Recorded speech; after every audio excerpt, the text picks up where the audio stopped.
Hello, hello, hello, DeSoto, and to all of our neighboring communities.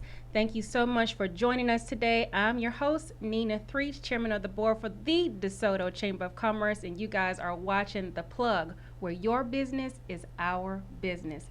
Today is a very special day. Of course, I have to start out with introducing our president, Vanessa Sterling. She is back on our platform today. Yes, Hello, yes, yes. Hello, Vanessa. hello, hello. I always say that I'm the hammer and she's like the velvet because she manages all of the relationships in our community, and she is obviously one of DeSoto's prominent sweethearts here. But then we also have a guest today Yes. with all the loving eyes that we are bestowing upon you, Miss Monette. So I'd like to introduce Monette. Monette Leggs is the Director of Business Development and Marketing at the Dallas Behavioral Healthcare Hospital.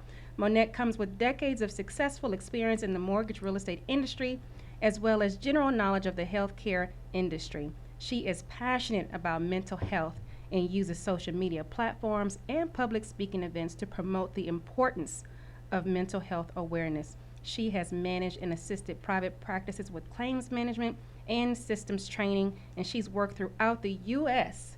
training home health and hospice agencies as an implementation specialist. And as she continues to do all of that, she does a lot of work in the community, such as working with the DeSoto Chamber of Commerce, and demonstrates a natural passion to help the community in which she lives and other communities abroad. She has always had a spirit of servitude and is always looking for ways to help others. Love it. Monette, welcome to the plug, Welcome, Thank ma'am. you. welcome, Thank you for welcome. having me. I am It's a so pleasure. I'm so excited because as we think about just this month of May, May is mental health awareness. So as a DeSoto Chamber and us supporting our members as well as throughout the community, we couldn't think of a more perfect person to come onto the platform, but also just to shed light, share your expertise, and also Vanessa here to share her experience, because what we want to do is we want to educate the community, educate myself as well. I'm Absolutely. learning. I'm absolutely excited about learning today. Great. So, all right then. So, when we think about this, I actually looked up this statistic, and it actually it shocked me. And 20% of adults are experiencing mental illness. That's nearly 50 million Americans. Wow.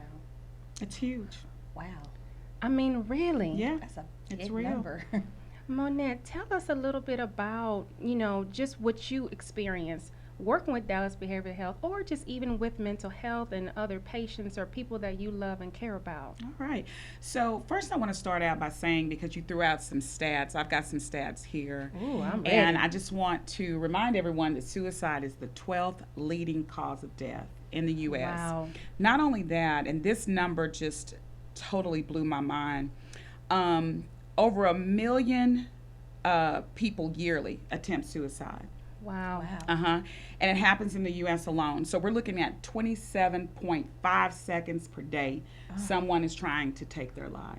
Wow. Yeah. Wow. And as for me, it runs very, very deep because during my adolescent years, I was a cutter. So it started probably around the age of 12, maybe 13. I became a cutter. And the reason being, part of my testimony is I was raised in a very abusive environment. And so I had to watch things that no child should have, ever had to watch. And I used to ask myself, even as a child, does anyone see us? Does anyone see me? Where's the help? Yeah. Why won't someone say something? Yeah. And so where I came from, it was whatever happens in this house stays in this house, You know right? what? I was raised that way Yeah. as well. You don't go out talking about our business. You don't. Exactly. So the way I would escape, I would go to school every day and I would act normal. But I wasn't normal. I was hurting on the Yeah. inside. And I've had people ask me, so Monette, how did you overcome that? It was so many times that, I had suicidal ideations and I wanted to kill myself. And I came so close to just slashing my wrist so many times. But I knew just a little bit about God to say, what will happen if I take my life? And I wasn't afraid to do it. I was afraid of what would happen once I took my life. What was on the next side of this realm, right? And you know, it's so interesting that you say that because Vanessa and this is why I wanted to her to come because I think you both have a powerful dynamic and just a story overall. And you know, when you say that about even from the other side, I just wanted to chime in. Vanessa, you know, what are your thoughts about what you just heard? Oh my gosh, it's so similar. It's so similar because mine also started when I was young and just the trauma of things that happened, abuse that happened, physical abuse, sexual abuse that happened. And you're right. As you know, when you're going through it, you're asking those questions. Does somebody go do something about this, or this? So when you're young and you're trying to deal with that, and I was like Monette, I would go to school. I ran track. I did volleyball. I played basketball. I was a jokester. I always smiled, but I was traumatized, and it was almost like joy there and pain at home. And so I was trying to soak up as much joy as I could away from home because it was just trauma and darkness and stuff at home. And I did try to commit suicide. I've tried 3 times over the course of my life, and I was raised in church, and I was taught at a young age, or told that, you know, if you commit suicide, that is the ultimate not forgiven. Like, and I'm like, Right. well, I still want to see Jesus. I just don't want to be here. Maybe I just want to get to him quicker because I just didn't want to deal with this. And I was at peace with my decision. Now, when you say that, because, and this is a question to both of you, when you talked about, you know, going to the other side, you know, what stopped you, or even this, I guess my question is, because I'm fascinated to hear this, what was on the other side that you pictured that motivated you, or that for you was like, okay, I've made the decision, I'm at peace with it, I'm going to do this? So that question for me is twofold, because first, I didn't want to kill myself because I didn't know what was on the other side. And just like Vanessa said, you know, growing up, you were always told if you killed yourself, you go straight to hell, you know? And so I was like, I don't know about hell, but I know that it's a burning fire type of place, and I don't want to go there. So that kept me from killing myself, but it did not keep me from self-harm, hurting myself. What stopped me from cutting my arms was one day I was watching television, and I know that now that I look back, it probably was an intervention from God. And they talked about cutters, and I was like, oh my gosh, you know, that's me. And I recall them saying, you know, if you're doing this, it's not normal. And my main goal was to be normal. I wanted to be normal because I was so abnormal at home, right? And so I was like, oh my gosh, like, I don't want to be doing that. I mean, they stigmatized that as being, you know, back in the day, it was crazy. And I was like, I don't want to be, you know, labeled as being crazy or abnormal. So I think I better stop this. So that's just why I stopped. Just didn't want to be labeled as being abnormal. What about you, Vanessa? What was on the other side for you, or what did you picture? It was always crazy. I was always laying in a field, and it was just beauty around me. The scenery was beauty. The sunset was beauty. I was laying there, and I was at peace. So I was looking for peace. And I was just surrounded by just people wanting to harm me, and I couldn't understand why. I was never the child that liked to run up to men and sit on laps, because my grandma didn't have that. You don't sit on people's laps and be up in men's faces and being fast, as they used to call it back in the day. I was never that kid. I loved church. And the church, I was like Sunday school, in the choir, usher board meeting, prayer service, you name it, I was in the church. And so for me, it's just I wanted to be closer to him, because I knew with him, I didn't have to deal with none of this stuff. Right. So I'm laying in the field, and the beauty of it all, like, I want to go there, but I was like you, I don't want to go to, it's hot down there. It's hot, and you're supposed to burn forever, and it all sounded unpleasant. But I still felt like I had hell on earth. Right. And I was living in a silent hell. So give me my field.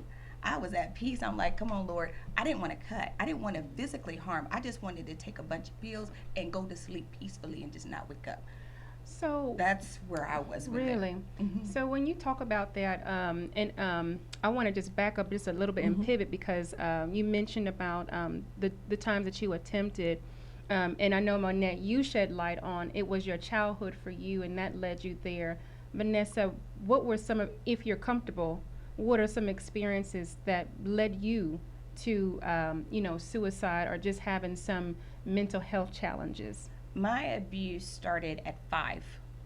And so it was the whole touching, and these were all close people, very close to me, around Yeah. me every day. And then it went to a rape. So mine had from 5 all the way to 14. And these were all men that were very close in the church, in my home, just very close to me that I trusted. And then that trust changed. And I still didn't understand it. And then nothing was ever done to these people. So I'm still having to live with these people, be around these people, still interact with these people, and I'm like, I don't understand it. And so as a child, you're like, why even tell? Why even talk about it? Because nothing happened is kind of how, and we don't look at, what God is dealing with those. As a child, you just see, I'm hurt. Right. Somebody did something to me. When something, and what we tell our kids nowadays, if somebody does something, you tell. So you tell. But then nothing happened to those people. And I'm like, then what is the use of telling?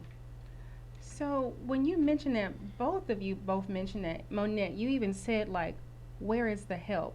And so for someone like myself on the outside, wanting to learn and wanting to be educated and wanting to support, like, I'm just listening to you both, and I'm just like, wow. So wow, day in and day out, as you struggle with that, like the impact on not only just your mind but your heart, your spirit, all of that. Like, how was that for you? Like, did it affect family, relationships, work? Like, Well, for me, I realized that it was a culture thing, okay? And it was a culture, and if you look back in your family history, 9 times out of 10, there was a series of child abuse, sexual abuse, and things like that. And so they kept it hush hush. They kept it a secret because sometimes when you're the person that's being abused, you feel somewhat, you feel wrong, but you feel like you took part in it in some type of way, especially if you're young, because your mind can't process that. So you're brought up in a world that everyone knows that it's going on because 9 times out of 10 it happened to them.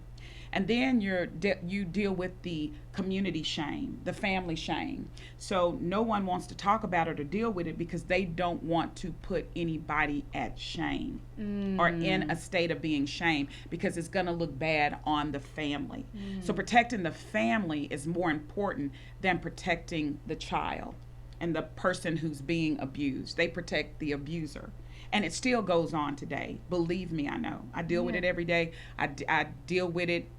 I deal with it. And I know people who are still protecting an abuser. Not necessarily my abuser, but yeah, who deal with that in their family. And they don't talk about it. They know it exists. The abuser still continues to abuse children, and no one says a thing. I have a curious question, and I know we're on the podcast, but because that's a serious topic that you just stated on that when it comes to protecting the abuser, protecting the person that abused you because you don't want to bring shame to the family. How have you both, like, have you taken any action to that abuser? Abuser is plural, or what have you done what actions have you taken? I actually asked my abusers why. One has passed on, 2 have not. And I asked why. And the answers I got were ridiculous. One was like, if you hadn't have said anything, I would have given you anything. One was like, my blood doesn't run through your vein. So really, we're not related. I look at you as any other woman of the street. And one was like, that's what I wanted to do. And I can't be touched. And I said, yeah, that didn't help my psyche at all. Yeah. And it really hurt relationships. And I acted out badly. Like, some people, when they don't know what's going on, it's like, oh my gosh, she's just crazy. She's just acting out. A lot, except for my grandmother, one of my grandmothers. And she said, well, actually, all this time she's been asking for help. That's what all that is.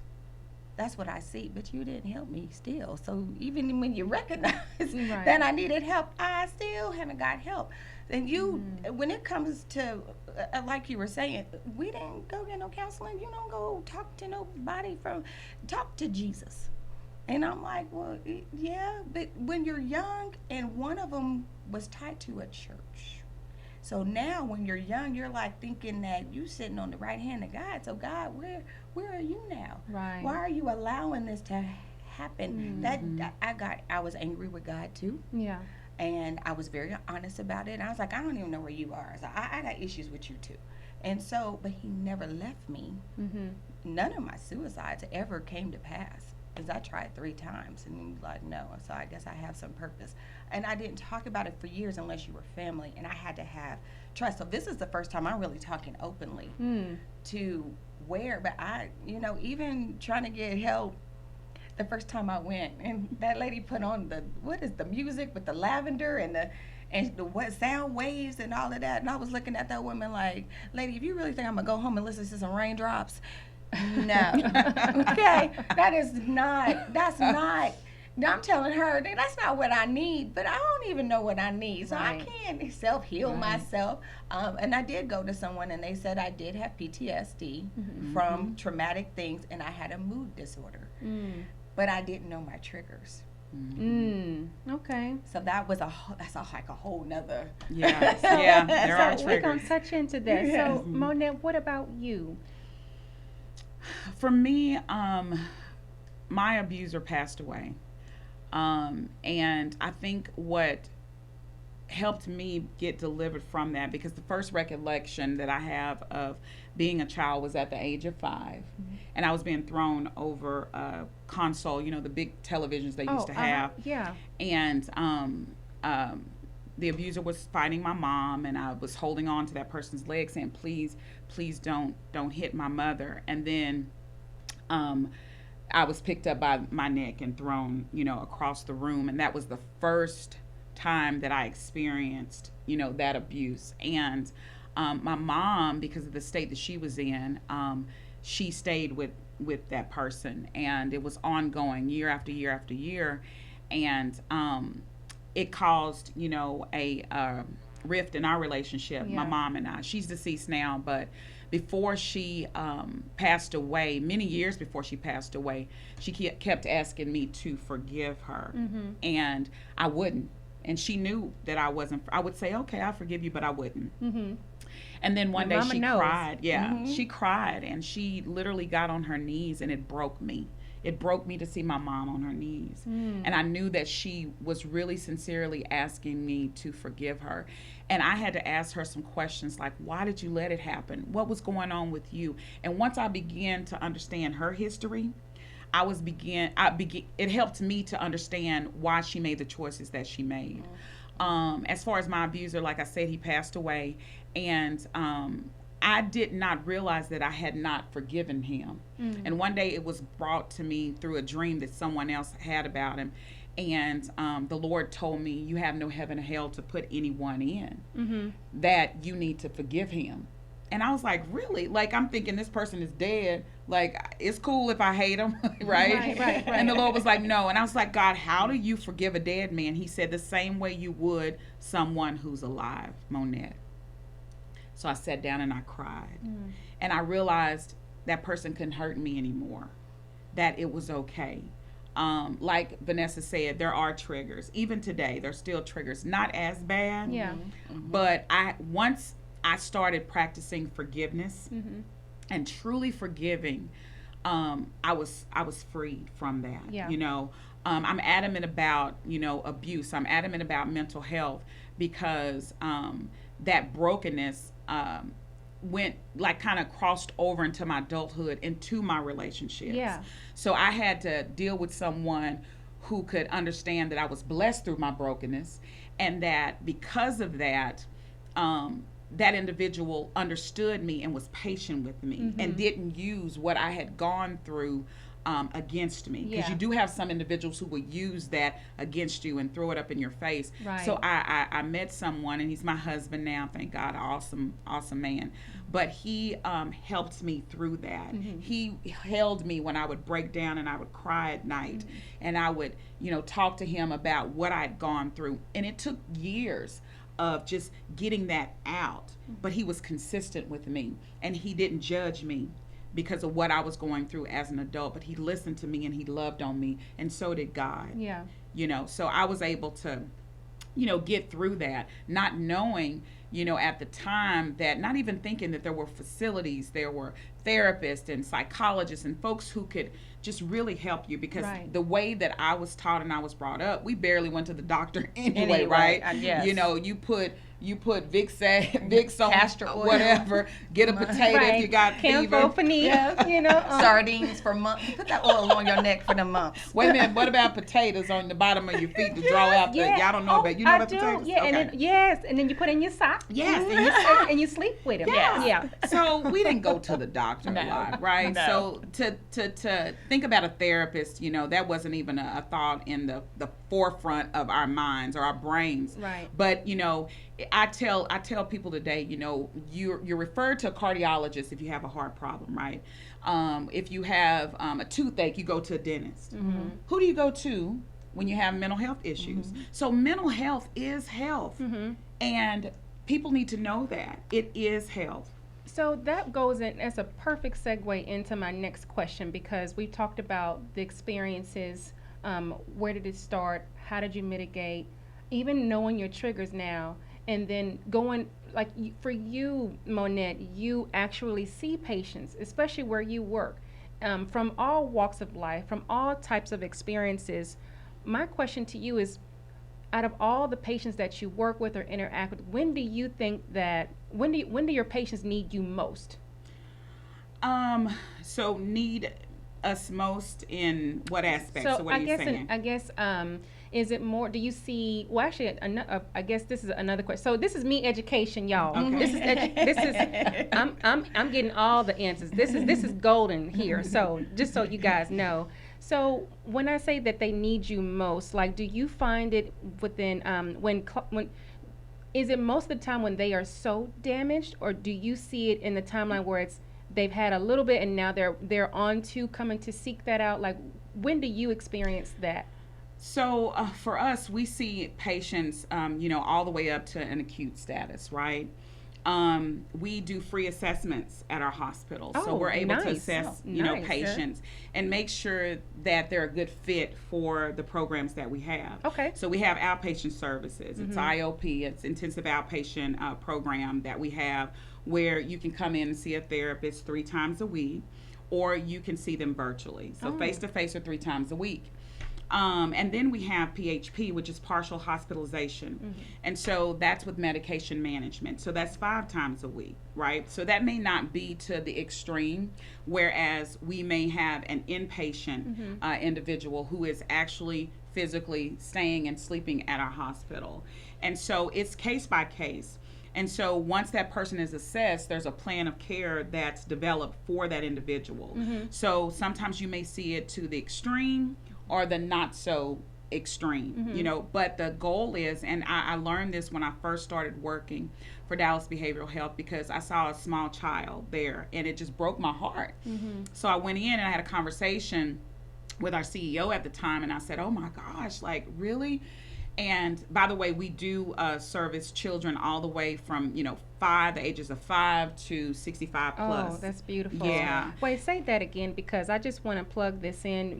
We just had a recent heartbreak. We had a recent loss in the city of DeSoto with, just out of respect for her name, but, she was a cheerleader, and she just recently committed suicide, very recent. And so DeSoto, we're devastated behind that. And unfortunately, she's not the first and she won't be the last. So I think it's important that you mention that, so that the parents of DeSoto, DeSoto ISD, our city of DeSoto, everyone that knows what kind of services and resources are available at Dallas Behavioral Health. So absolutely. And so to piggyback on what you're saying about the child, I went in because it disturbed me. Yeah.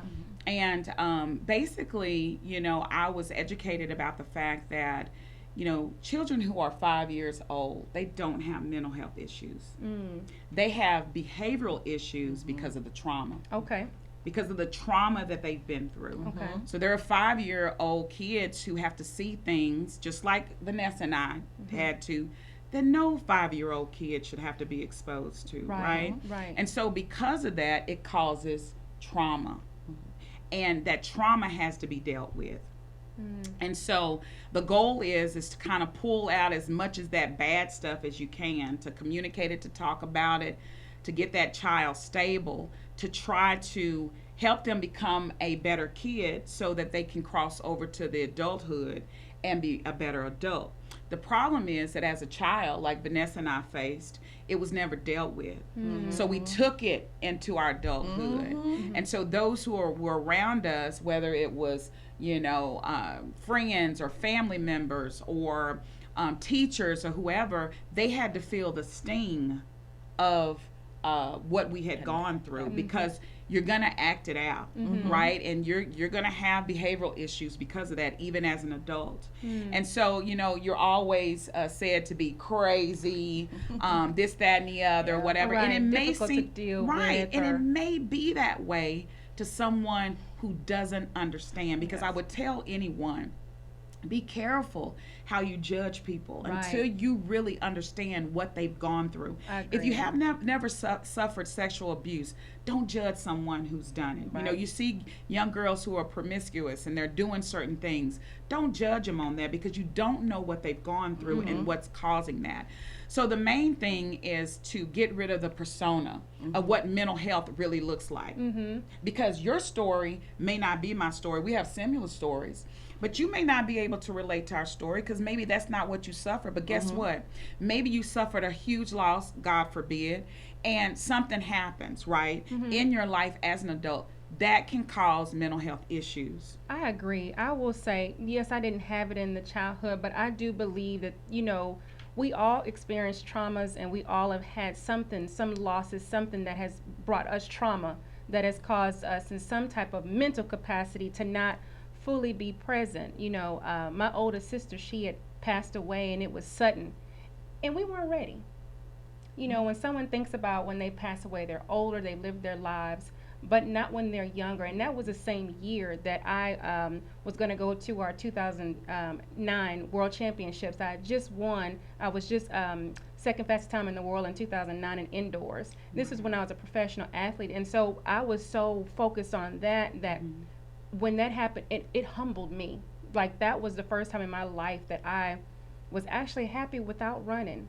It actually literally changed the whole trajectory for me. I wanted to go into medical school, and because of that and how that experience and how that rippled through my family, because I always say to my clients all the time, let's plan while it's rainbows and sunshine, because of one of the biggest mistakes that we make is that we think we have time.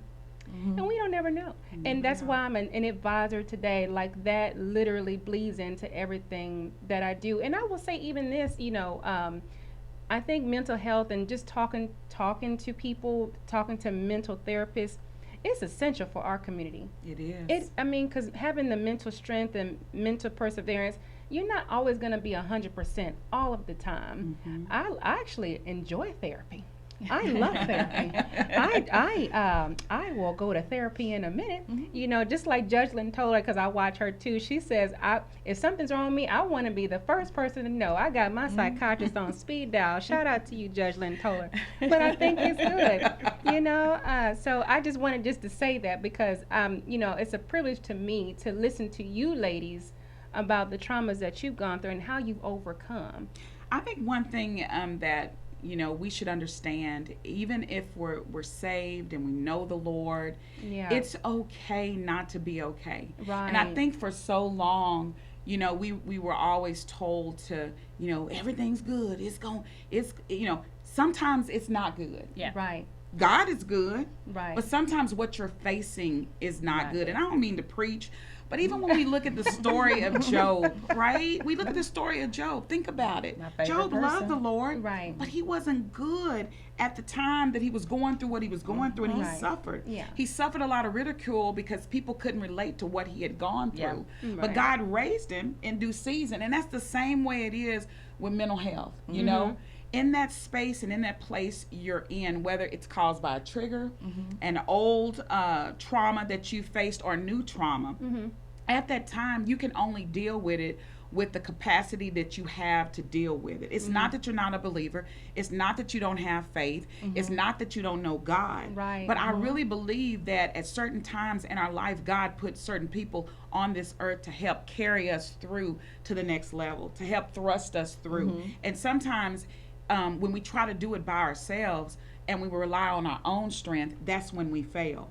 I agree. Ooh, 100%. Because I think about, just to your point, yes, I mean, we definitely want to have the religious aspect of our lives. And because we are Christians, or I'm just speak for me, I'm a Christian, too. you know, Me too. you know, well, you know, I ain't want to, we're in 2022 now.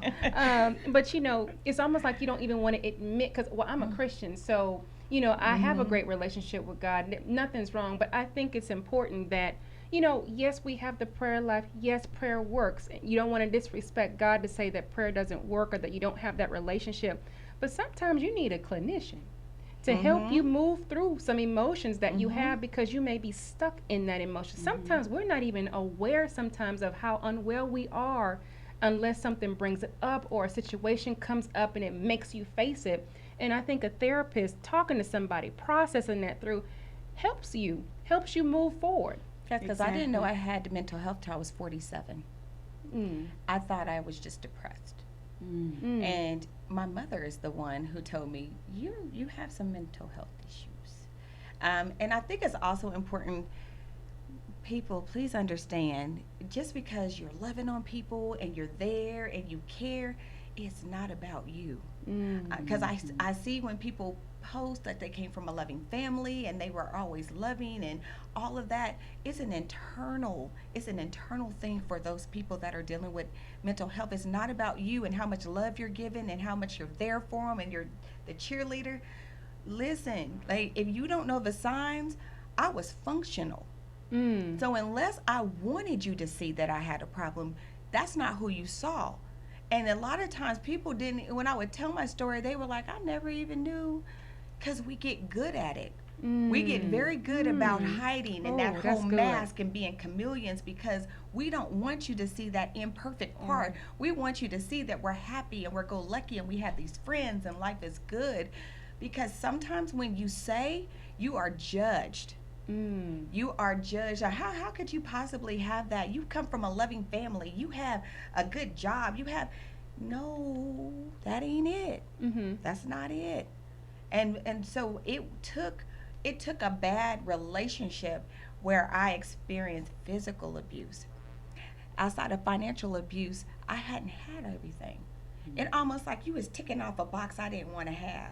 That's what actually spiraled me. And it took me 3 years. And I even lost my job and everything for it. And I thought I was functioning. I thought I was still going to work. And I thought I was still good. And like you said, you feel like you're fine. And it wasn't. I wasn't fine. And that's what brought me to the chamber, which is one of the best things that could happen. I had to lose a job. I had never been fired before. Never lost a job or nothing. And I was angry at the time, but at the time it was the best decision that could have happened, because it kind of changed the direction of my life and where it needed to go. But listen, don't feel guilty when you feel like I did all I could. It really isn't about you. Right. And that's a learning moment, I think, for me, because a lot of times, when I talk to someone, or even for me, if I said, well, how can I help? How can I best support you? Like, I'm asking the questions because I truly want to learn. I truly want to support. I truly want to be there. And when you said that, even if you're doing all that, it's still not about you. Not to say I'd make it about me. Don't, let me just be clear. But I guess, I'm such a type A person that I'm like, okay, well, I need to, she mentioned A, B, C. I need to make sure I do A1, A2, A3. I need to do all these things. And if it happens, then it's like, what did I do? How did I fail that person that you love? Like, how did I fail them? And so I'm a pivot, because I have a question. I actually have two. So the first one is, because I read about this, and I wrote it down, and it said that why do some people choose to just take meds and have no therapy, and is that safe? Well, like I said, each person is different, right? So when you say take meds, meds have to, generally, they should be prescribed by a doctor, right? So if you're on medication management, something has happened, okay, concerning your mental health that has determined that medication is needed to stabilize you. So when we talk about medication, we could talk about something simple as medication management to help you sleep at night. Because when we talk about different levels of trauma, I can only attest to the fact that, when I lost my mom to COVID, we were all in the hospital at the same time. And we were all dying of COVID at the same time. And we lost my mother. Monette. Yeah. And I was a long hauler. My husband and I, when we got out, it was all for the glory of God. Don't feel sorry for me. Right. Praise him for me. Right. Praise him for me. Praise Praise God. him for me. Because to God be the glory. But what I'm saying is I couldn't sleep. I couldn't sleep because when I got home, my mother was at the time in ICU. I was a long hauler. I couldn't breathe like I wanted to, and I had to get used to breathing again. My husband was on oxygen. We both could barely walk. I was concerned about some things around the house, just making sure everything was clean. We were not spreading the virus. My daughter, who was well, was actually upstairs at the time living with us, and so I didn't want her to get sick, so I was concerned about that. It took everything in me to make Always sure a he had mother.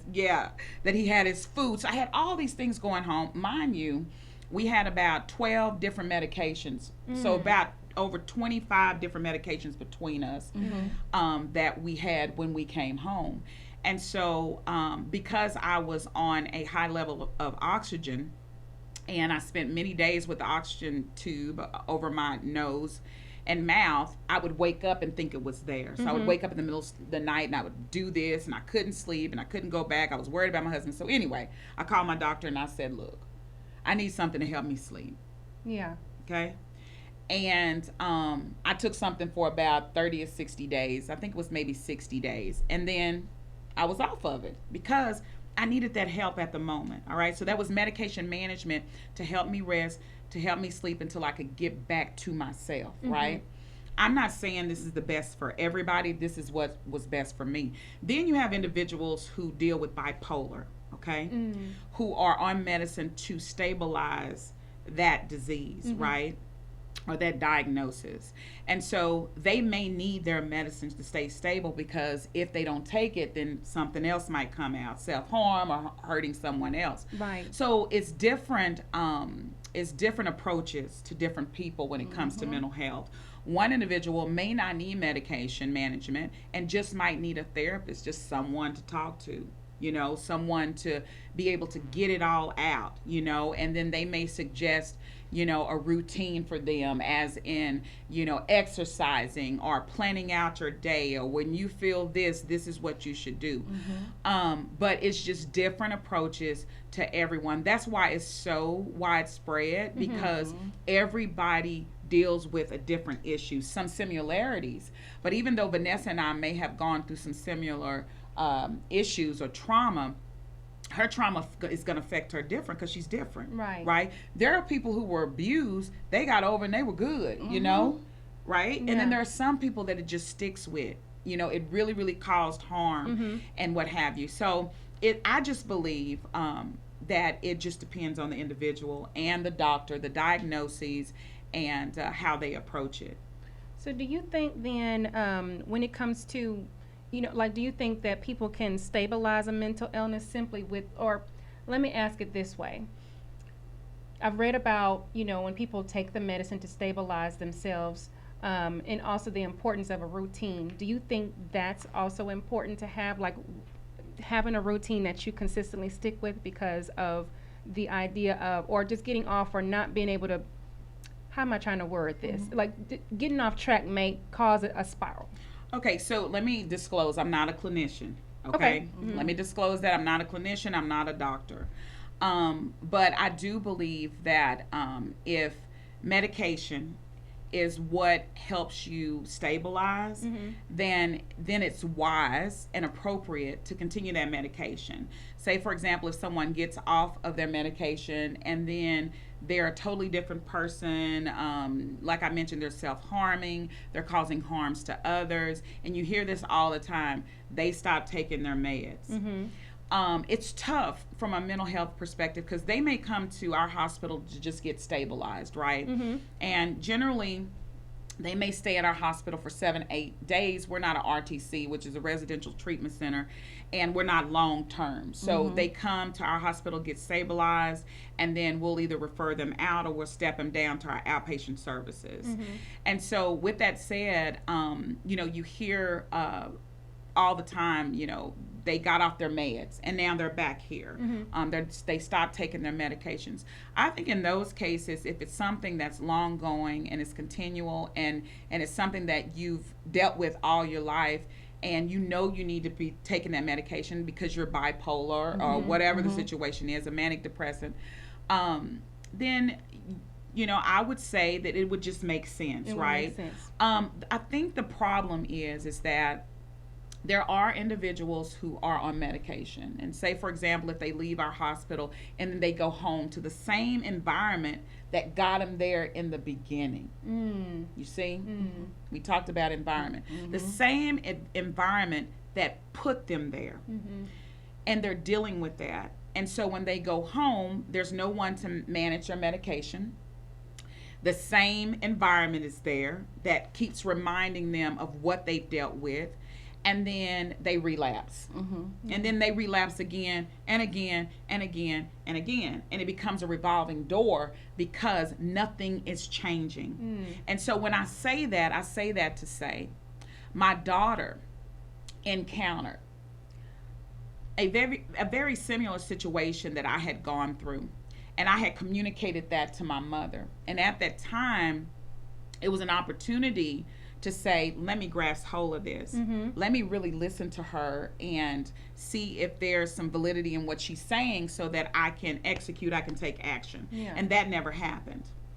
Well, years later, I'm raising my daughter, and my daughter comes to me and she says the same exact thing that I told my mother without even knowing that I ever had this conversation with my mother. Wow. So you know what I did?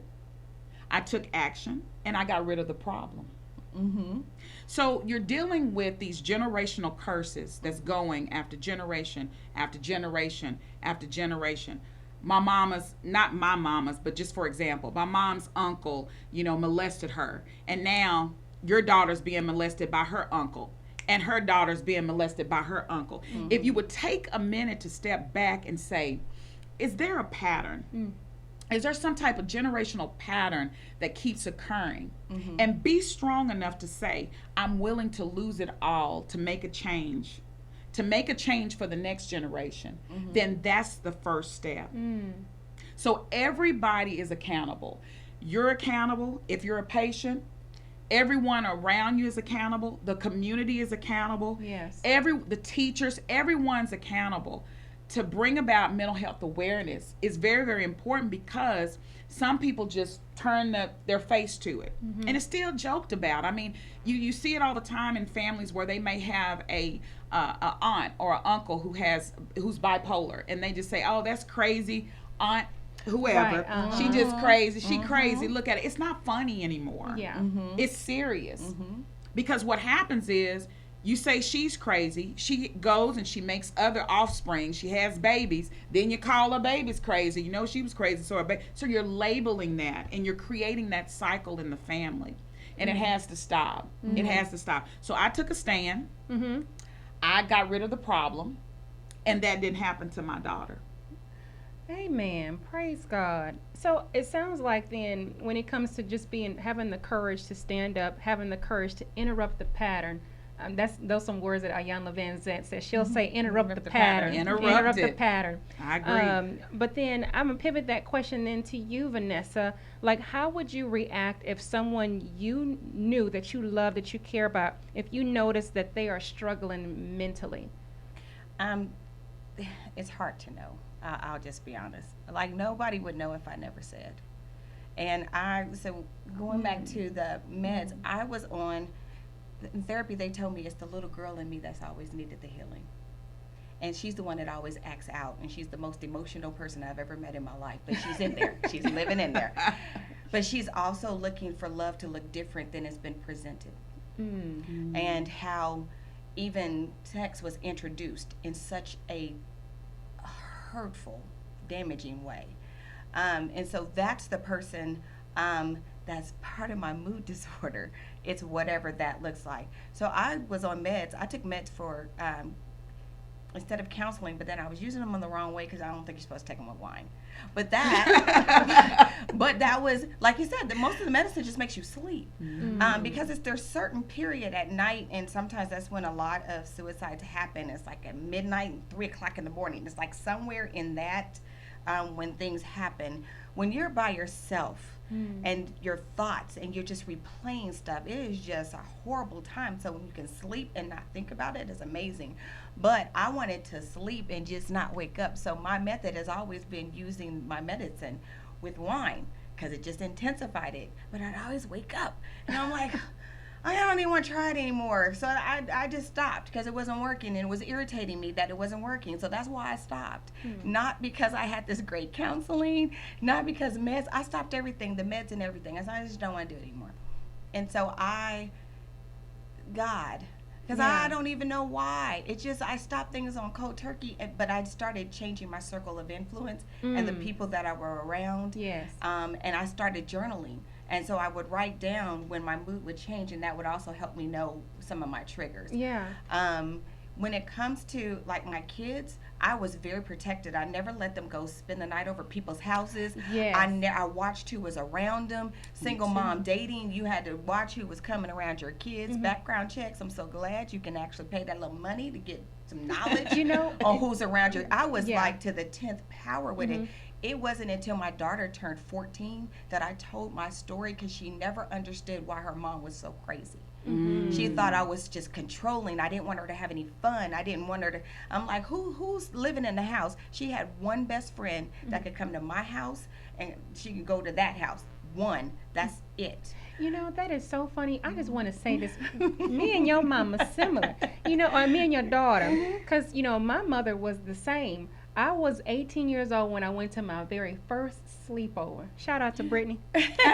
First sleep. I was 18 and I was so mad at my mother because I'm like, I'm a straight A student. I'll come home. I keep the chores, up. Like, I couldn't understand it. It wasn't until I got older and I started having my own children and I finally started to understand what she was trying to do and what that meant. And now, unfortunately, my children are going to be the same. Yeah. It's good in this day and age. Because you never know. So we have such a great relationship. I live with my kids now, and we're just a unit. Like they are. Oh, your son spoils you. Yes. I'm jealous because he be cooking. Because my kids, I can't wait till I can wake up on a Saturday morning and they can make their own breakfast. Okay? Because I can't. Y'all got those kind of kids? Yes. Okay. My kids still serve. They serve me. They take care of me. They're like, who mom gonna live with? Like, they still want to stay around me. We go and hang out. Like, it's a whole. So, but I had to. I told my son my story too. So once I had told the story, now they became protective of me. Wow. And so that changed. And so it was a whole, like, we ain't got enough segment to just well let me be clear, because I don't want my kids mad at me. I have the most awesome kids. They just don't cook for me. Every now and then my daughter will, but my son, he lives in Oklahoma and he loves me, and I have a wonderful daughter, but she doesn't cook for me all the time, but I love her. She's I just because see, y'all kids grown. Yeah, they are adults. They are adults. I'm approaching 40, so all my friends, like, their kids are like graduating high school and all, and they be like, yay, graduation. If y'all know me, I'm a very loving mother, and my son, my daughter's 8, my son is 5, so they're like, yay, graduation. I'm like, yay, T-ball, because that's where we are in life, and that's just where it's gonna be. I'm a little jealous. We'll work on that emotion. Okay.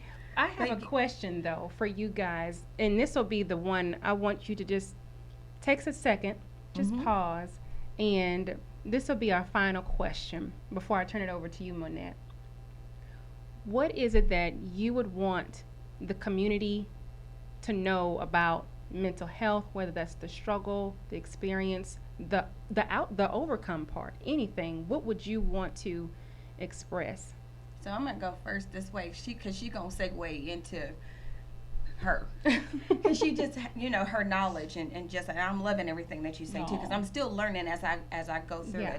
it. Community wise, it is okay to start having these conversations, and we have to stop sweeping stuff under the rug because it does damage, and so sometimes it get to the point where you don't understand what is causing the person who's dealing with whatever, and stop saying, like you were saying, people are crazy and they're just acting out. Start saying, hey, is there something you want to talk about?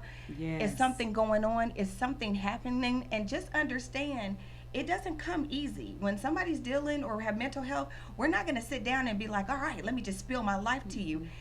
Give us a minute, Right. because it's got to be a trusting atmosphere. You gotta give us a minute, Right. but still circle back.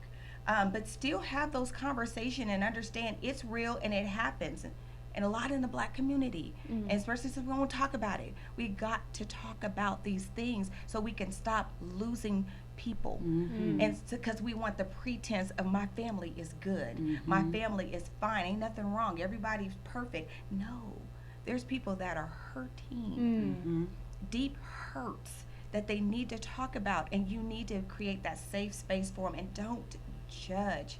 Please do not judge. And even if somebody makes a decision that causes the pain, just because it's a self-infliction, it still stems from somewhere. Because I had to deal with that.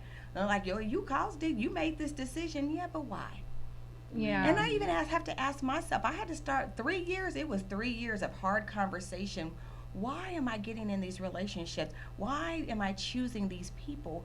Why am I accepting so much? Why do I give so much to the point that is now causing me pain? It's so many of those questions, and I don't do well with therapy. Okay. All right. I don't know why. Okay, It's okay. not that it's not good. It's not that it's not out there. It's just not for you. It's just not for me. But the good news is that at least you know what will and won't work for you. Yes. Yeah. And that's me changing. That's why I'm glad you did the Pow Her, because I wouldn't have had the breakthrough when we had the Pow Her, the one that we had in April. Yeah. And that was my first step of saying, you know what, this is what I'm dealing with. It happened to me, and I want to be free. Because we really don't want to be tied to the pain. Yeah. We really want to be free. We really don't want to Yes. hurt. And when you were talking about forgiveness is a huge, and it's not for them, it is for you. Yes. You're not doing it for them. It's a part of freeing yourself, because if not, they still got that energy. They still got that control. They still got that hold. And they are living their best life, and you're the only one sitting there mad and angry and in pain. So it's a lot that that goes with it. But as a community, we really just need to keep having, and not just because it's Mental Health Month. All the time. All the It is time. okay to have these conversations, even with your kids. Yeah. I am glad that DeSoto ISD had a whole podcast where they were talking about this and kids, and knowing, because sometimes you don't know, because we can put on a fantastic show that we're good and we're not. So overall, don't judge. Just Don't get judge. curious. Just get curious. Get Yes, curious. that's a good one. Yes. Don't judge. Get curious. Yeah. Monette, what about you? I would say to the community and to all families to stop talking and take action. Because we have the tendency to talk about it a lot, but no one's changing. It takes action. And just like I mentioned earlier, my daughter had that conversation with me. We communicated, we talked, but it just didn't stay there. I had a choice. Yeah. And I could decide if I was going to choose a man over my daughter. Okay? With a lot of single mothers, they need to hear this. You've got to decide if you're going to choose a man over your daughter. And if that happens, you cannot beat up the victim. Yes. You can't keep punishing the victim. Yes. And we have that in our community. We have that in our families, where a person is victimized and the whole family will turn against them to protect the abuser. All right? We got to stop that. We got to hold people accountable. We got to start embracing the victim to help give them the victory through Christ and through our support, by supporting them, believing them, Yes. honoring them in a way that you can say, you know what, I'm sorry for what you had to go through. And if you don't know what to do, ask them, what do you need me to do? Amen. Because most of the Amen. time, the victim already know what you need to do. You really know, but you don't want to embrace it, be accountable, and deal with the repercussions. Right. Because most of the time, it has to do with somebody probably being prosecuted. Amen. Somebody probably gonna go to jail if folks start to talk. That Right. is true. Okay? Right. So people don't want that, oh, I don't want to send Uncle so-and-so to jail. I don't want, if Uncle so-and-so keeps abusing all these girls or all these boys in the family or aunt whoever, do what you have to do to stop that generational curse. Yeah. So I would say, stop victimizing the victim. Stop sitting around talking and take action and stop hiding. That's hiding. good. Stop hiding the truth. You cannot say, I'm a child of God and not believe in the truth. The truth works not only biblical, Woo. but Yes, it Lord. also works through you. Yes. Living the truth. Yeah. Yeah. Owning the truth. Yeah. Oh, I love that. I like that. You know, it's I like time out to be shouting and doing all that when you know your man is abusing your child at home or your uncle, whoever. All I'm saying is speak truth, live truth in every area of your life if you're going to do it. You know, wow. You know, I don't even know if I can go behind y'all. It's true. But I just feel like I learned so much from the both of you guys. I could just, because when I hear you guys talk about, you ladies, excuse me, it's just a term, how you grew up that way. As a mother, I think about my daughter. And I think about, you know, I have those conversations with her about sexual abuse. I actually name her uncles. I name her cousins. We have the conversation around being defensive. And I just learned so much more than just that. And I learned just from your experience and you both sharing and opening up and learning that even you guys can hide. You know, there's so much I can just say in these 2 minutes. But overall, what the point I want to learn is from a person that wants to support, don't judge, show up, be curious, and even if they don't open up or that person doesn't open up, be patient. Yes. Give them the grace that you would want to have Yes. if you have gone through a trauma that ultimately walks with you daily.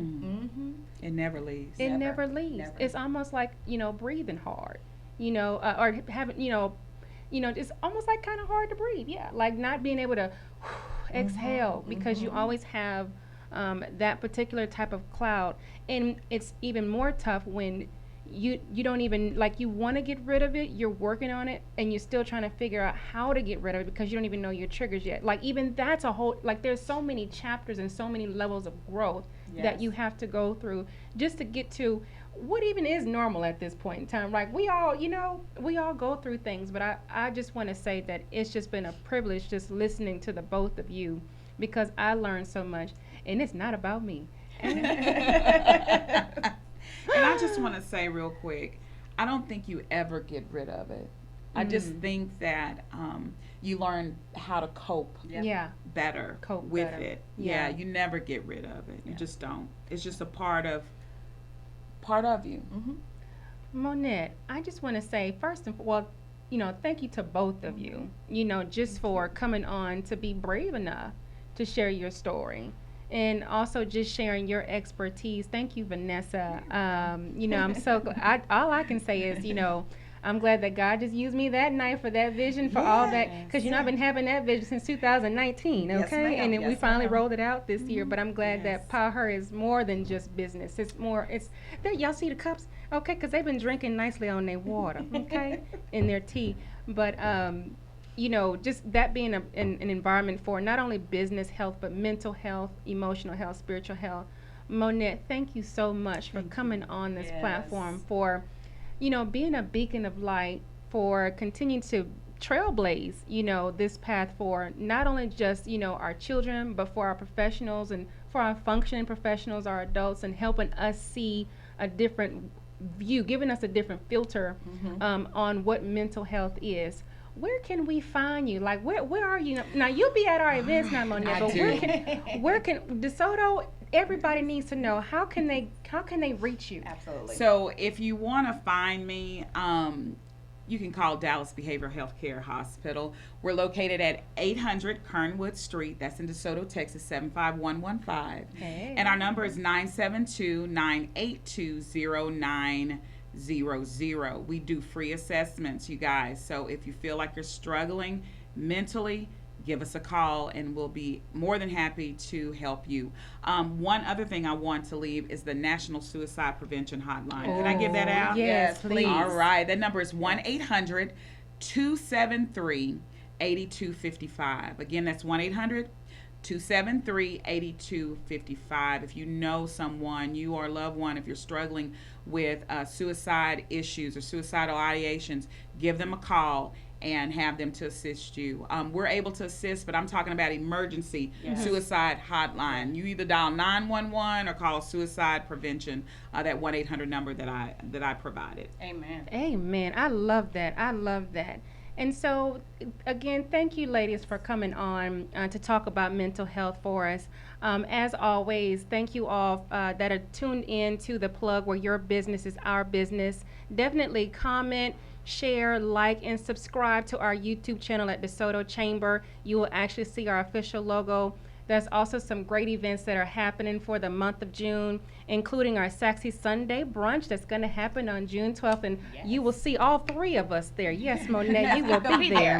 And you guys, I don't know if y'all know this, but Monette has a beautiful voice on her. I keep trying to tell her to give me some pointers because I done lost a few octaves after having a couple of kids. But Sexy Sunday brunch, June 12th. We also have our Power Her, our next Power Her networking that'll take place next Tuesday. It always occurs on the fourth Tuesday of each month. And this month we are highlighting taking it to the streets, so we look forward to, and it'll actually be at her location.